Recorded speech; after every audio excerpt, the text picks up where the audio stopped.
So here we are with Moe and Iku from tutorial school, USA. So we met each other for how long? 2003. 2003. 22 Yeah, 22 years. years ago. That's long always. Yeah, we were very young then. In IDEX. In New York. New York, Yeah, right? yeah. Okay. Yeah, long time there. Long So today time. you're here at my house. Yes. Yeah.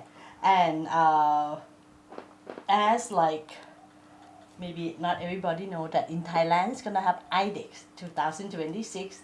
It's like International Democratic Education Conference. That's how we met 23 years ago. Right.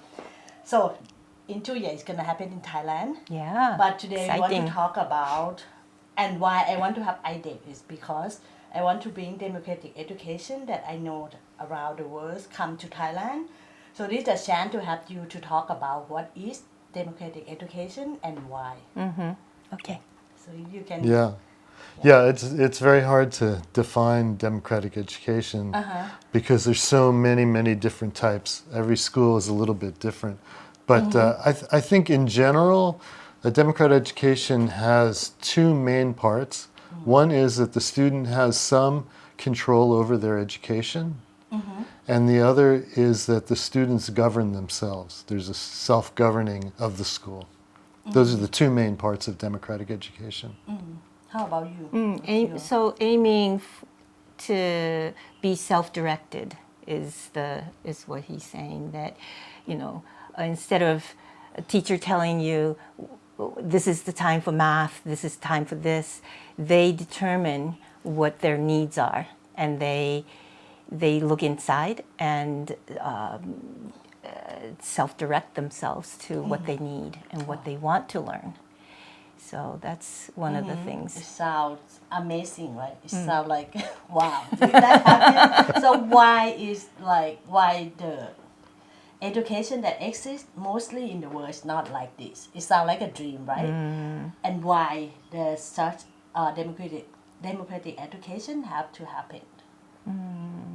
I think during teenage time, when you're little also, that it's really important to be able to look inside, time to look inside. So in normal schools, there's so many classes that you have to look outside more to have permission to have, you have to go along with outside world, where when you have a time to just sit and look at yourself and grow through that to gain autonomy. So that's kind of the practice that will benefit in the long run, I think.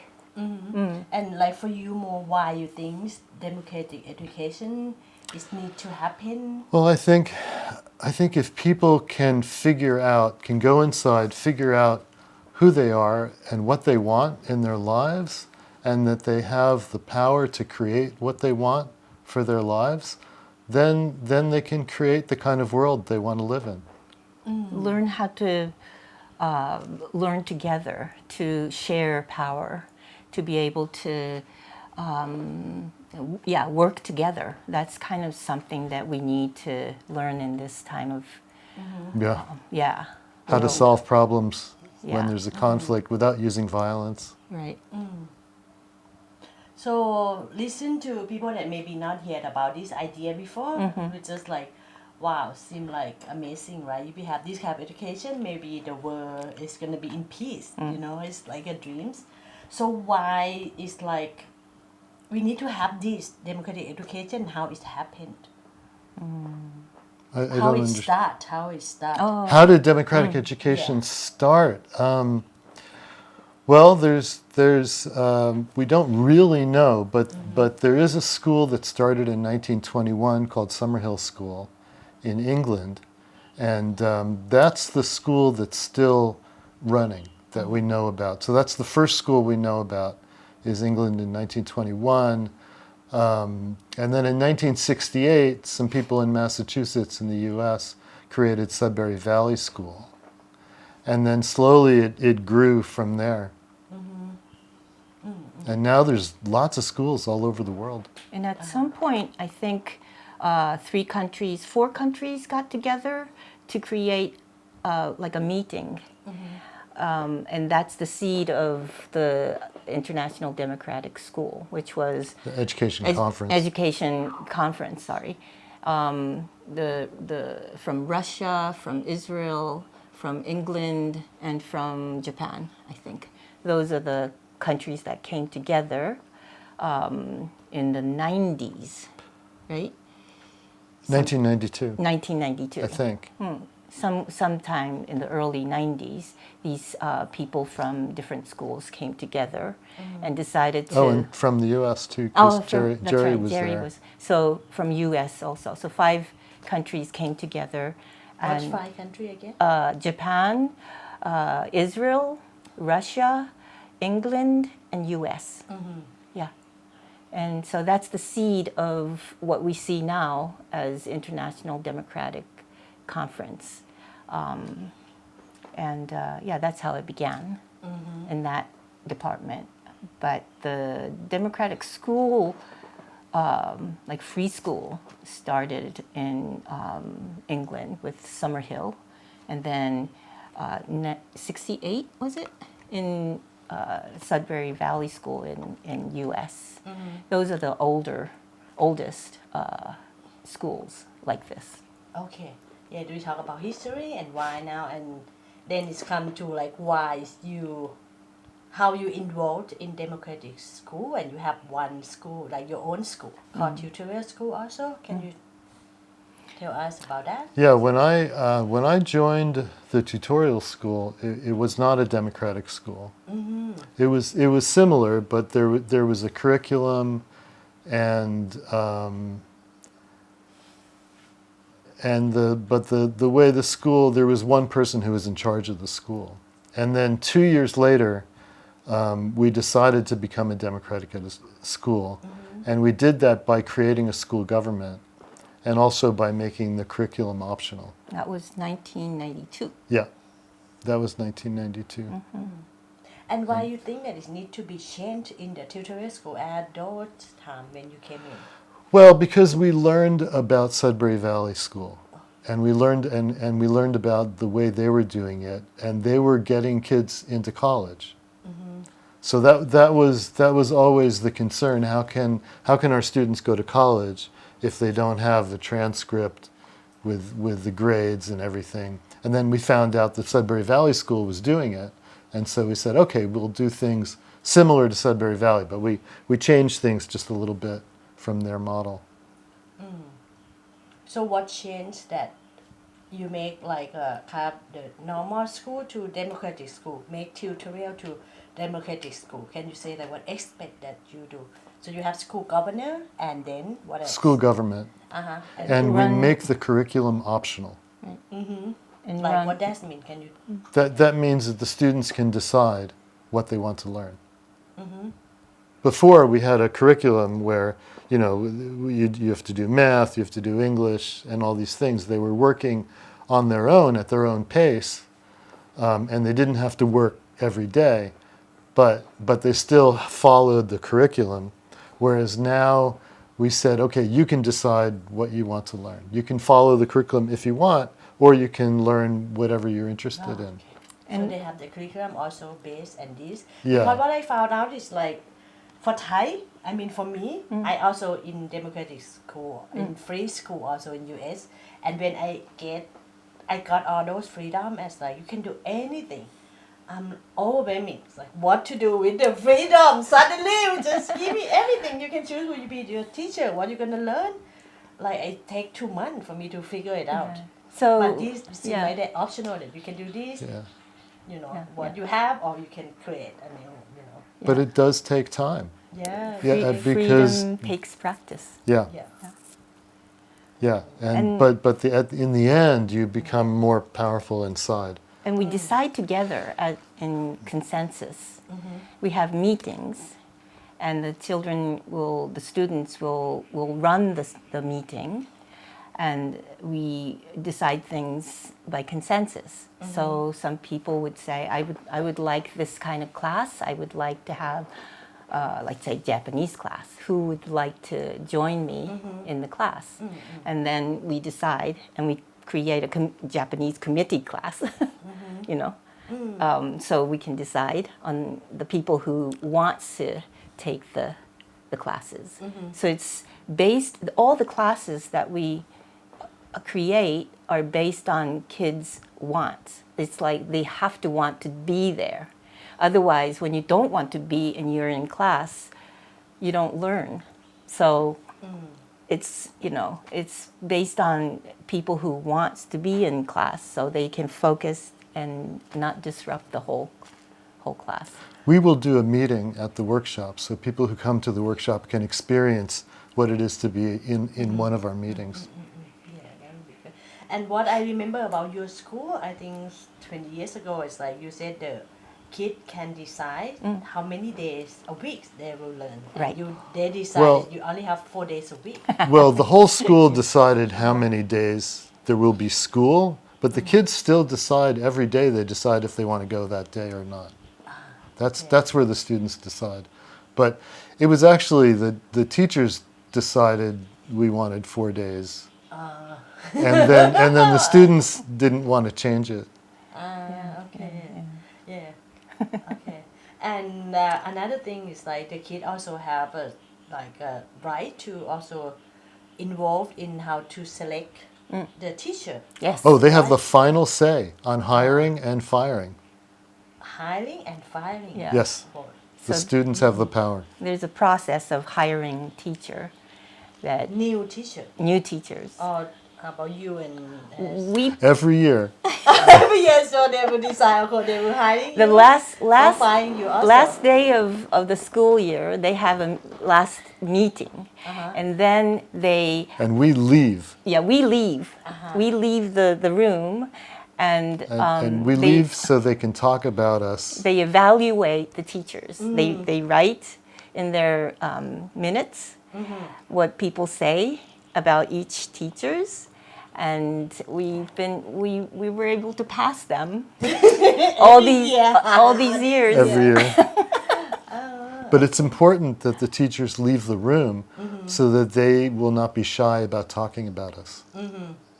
Yeah, that's so. It's a very important part of being a teacher at a democratic school. Is it's very easy for adults to take power over children, to control children. So we really have to learn how to step back and let the children make decisions. Yeah. Yeah, so that's come to the next question, that what the role of adult and teacher that to have like make the kid to have initiative and be like self-governed for themselves to learn. Yeah, you have to hold yourself back. Because we always think we have the best ideas. And it's so more of a facilitating the process of them figuring out what they want to do or what they want to learn. Just talking through and facilitating the needs, and then they go, oh, I want to do this now. So it's not, some kids are not used to that idea of like just coming up with something to do or something to learn. So we do talk to them a lot. I mean, conversation is part of what we do. And also stepping back when kids take initiative on something, we just step back and watch. And then, you know, if you're interested in what they do, then you can join them, but not take charge of what's happening.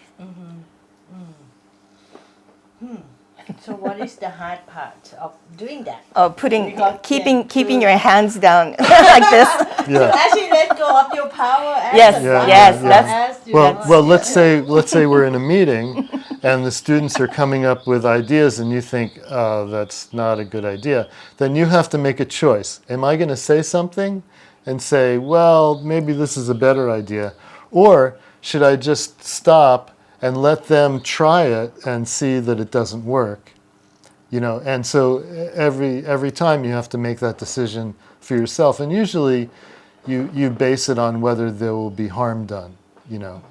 And usually there's no harm in letting a student try something and have it not work. And it's just building trust with the students. The relationship is very important. How you build that relationship, so I can be myself in saying something without overpowering them. They know that they can say no to me. They can say, "Oh, that's not a good idea, Iku." They can say that. So it's more about creating the relationship. Right. So you can't do that in the beginning. You have to build the relationship first. Yeah. So it looks like a container to actually hold the space of freedoms is Yes. the relationship Yeah. and conversation. Yes. Yeah. Only when Yes. when you see danger, you step in right away. Yeah. When there's danger, you don't just watch. You just go right in there. Can you identify the danger that you see all this time to Well, step one time we had a student who we have a small axe, a hatchet for chopping wood for the fire, and he took the hatchet and was threatening the other students. That's danger. So I step right in, and because I study martial arts, I step right in and I take the hatchet from him. Okay. How about like other like bully? If they bully each other, Yeah, or then- if they Then it goes to committee. Yeah, they go to this committee called grievance committee, where when there's conflict, when there's something that needs to be addressed, there's a piece of paper with questions of what happened, what time, when, what do you want the resolution to be, your name, and the people involved. And you send this to the grievance committee. It's a lot of committees in school. So you bring that to the committee, and the committee will look at it, and then we run by consensus and the social, what's it called? Restorative justice. Right. We use the process of restorative justice, which is not just having the people in conflict make peace, but how they affected the whole school. So you have to look at the whole school and your position in it. And we process that through the committee, bringing in these people, each one of them separately first, and then listen to what they have to say, bring them all together, and see what they can do to make peace. And then they make peace, but we have to address, okay, so you people, you students created chaos, or you created something very sad or something for everybody. Now what can you do to make everybody feel okay? How can you make harmony again? So that's kind of the process that we have. and that is basic, right? You say that to kid or anyone that do you want harmony? Yeah. Basically, people will Yeah. actually want that. Yeah. But if not, Right. what then? So we have that system. So the bullying will be taken care of then, and everybody would know what's happening and what's best to do. So yeah, Okay. yeah. And Yeah, who but is if- the but if- committee? It's made up of students Yeah. and Student? one teacher. One teacher, Okay, yeah. so there's so many committees also. Oh yeah. Very- The yeah, kitchen yeah. committee, Committees, art all room these committee. But I think you're asking what happens if the bully doesn't stop bullying. Yes, also, yeah. Yeah, because in that case, the grievance committee will give many chances for the bully to change their behavior. But if the bully just keeps hurting other students, then the committee can ask that student to leave the school. Or Now for a we week. can't do that. Yeah. We can't. The do teachers that. don't have the power to ask a student to not be in the school, but the grievance committee does have the power. But then they can appeal to the all school council, which is everybody in the school. So if they don't like that the grievance committee kicked them out, then they can go to the whole school and say, I want to stay in the school. And usually the school says, okay, we'll give you one more chance. And then usually a week or two later, they get kicked out again. Okay. Yeah. Yeah. So that's how it goes. But it's very important. The students have the power to say who is at the school, both children and adults. The students really have that power in the school. And not every democratic school does that. We are kind of on the extreme end. Yeah. Yeah. So you don't have to do that to have a democratic school. No, no, Yeah. no. So it's like it's very spectrum. Yeah. Just Yes, have the yes. right to choose what Yes. they want and then Yes. go to the whole governance Yes. Yeah. of Yes. running the whole school. Yeah. Yeah, and you can have a curriculum too and be a democratic school. There's lots of Yes, different ways of doing it. It's, Okay, yeah. it's just to respect each It other. would be so interesting in the workshop to try that out. Okay, so another question with the how to run the school, like because a lot of alternative school, democratic school don't fund by government. So how you survive, how you sustain your school. I heard that you use like 10% of the profit of the family base. Or how you run, yeah. Yeah, that's a tuition is based on how much the family can afford. So it's called the sliding scale. So it's not a set amount for everybody, but everybody has a different, social economic status. So based on that, if you say 10%, then it goes more equal. But the reason our school works is because we don't take much money to live on. There's other schools, there's some schools take money from the government, Yeah. and so they have money that way. There's some schools have a lot of students, like Sudbury Valley and Summerhill. They have a lot of students, so that's how they have their money. So everybody does it differently. We live in a very small city, so we don't have a lot of How students. many kids you have? Well, it changes. It changes a lot over the But I years. think- From The what to what? About? Well, the smallest was 1 student, Yeah. and the biggest was 65 students, and it's always changing. Yeah. Yeah. Okay. But now you closed the school last year, right? Yeah, we tried. What is that? We tried for 10 years to find someone who could take over the school, and we couldn't find anybody. And we got old, and we wanted to retire, so we had to close the school. But we can come and help people Yeah, who right. start the school and do IDEC and yeah, Starting school. yeah. Okay, yes, you here, definitely. So we try to. Okay, now we come to what is IDEX. Because that is like started how we met. How Yeah. we met Yeah, and so how it's- like this all connection and networking. A very important distinction to make is that IDEC is a conference, not an organization. So we don't have we don't have rules. We don't have a way that a conference has to be. It's just a conference. It's a gathering of people involved in democratic education. So everybody who organizes a conference for that year makes all the decisions. There are some guidelines. You have to have some open space, which we can talk about. What is open space technology? You have to save some money for people who need money to get here.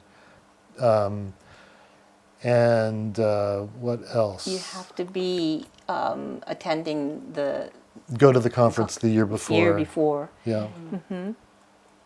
Okay. Yeah. Yes. But what is really like what for?